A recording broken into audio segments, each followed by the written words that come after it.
Hello mga ka-art. Ito nga pala yung mga nagawa ko ng mga nakaraan. So, wala pa kasi ako mga bagong nagawa ngayon. Kaya, ito muna, gusto kong ipakita sa inyo itong mga natapos ko. Ayan, so marami na rin ako palang nagawa. Ayan, dito ko na lang sila nilalagay. Minsan na lang sila dito. Ayan, ito yung aking mga natapos. Ayan, so, iniisip ko na gumawa ng mas mga malalaki pa para mas maganda. So, ito yung mga natapos ko. Nandito lang sila nakalagay.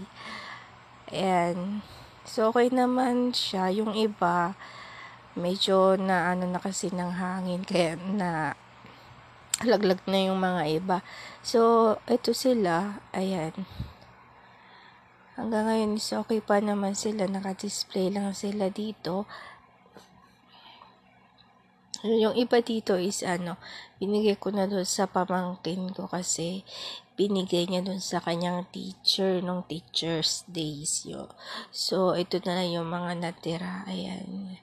Ito bulaklak na to. Gusto ko siyang gusto kong gumawa ng mas malalaki pa na ganun. So, next time gagawa ako.